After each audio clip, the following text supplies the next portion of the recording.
Hello, welcome to Draw Tip Tuesday. My name is Koosje Koenen and I post weekly videos that hopefully inspire your sketchbook habit. And my book, Life is Better When You Draw It, is now available for you to purchase online worldwide. It's in English and it's a book for people who love drawing like me and who need just a little bit of inspiration. You know that drawing makes you happy. Part of that is in this book and it's a reminder for you. I share a lot of drawings from my sketchbooks and tips, advice, ideas and ways to make drawing part of your daily life. I am very, very happy to finally share this with you. And if you want a copy, and I know you do, then follow the link in the description of this video.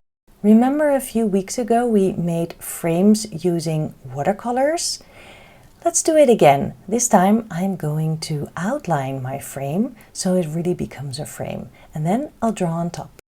Looking through the pages of my sketchbooks, I can easily identify the busy periods in my life. How? There are lots of drawings of my feet. During times with tons of work to do, it may not be that easy to think of something I want to draw.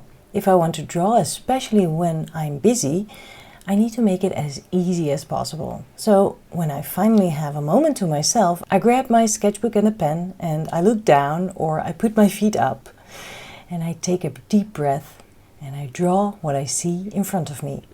Sometimes my two models are very well dressed in shiny shoes.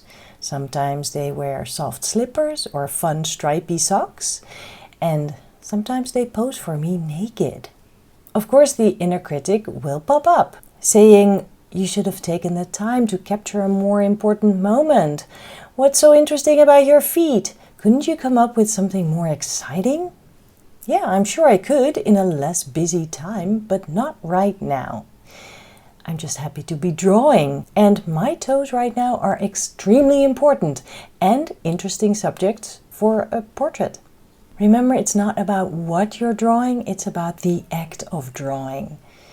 I look at the shape of my feet, follow it carefully with my eyes, and then I follow my eyes with my pen. I enjoy the ink flowing into the paper and how it makes space in my head. Be gone, critical voice. Welcome, creative flow. Every time I draw my feet, I learn something. It might be about my lines, about the technique I use, about shape and proportions, and maybe I'll even discover something new about my big or little toe. Coffee, food, drawings of my husband that don't quite look like him, along with his feet and mine, are all part of an important pattern in my sketchbooks. Someone else might have a completely different set, like the same coffee cup over and over again, their dog, ingredients for dinner, the birds in the garden, landscapes, or the houseplant that has grown a bit in each drawing. Whenever I look back at my sketchbooks and see drawings of my feet, I know I must have been very busy with work, and I'm always glad to see that I made time for myself to draw. Thanks for watching. Check out my Patreon page too, because you can support me for just a few dollars a month to help me keep going with these weekly videos. I'll see you next week. Bye.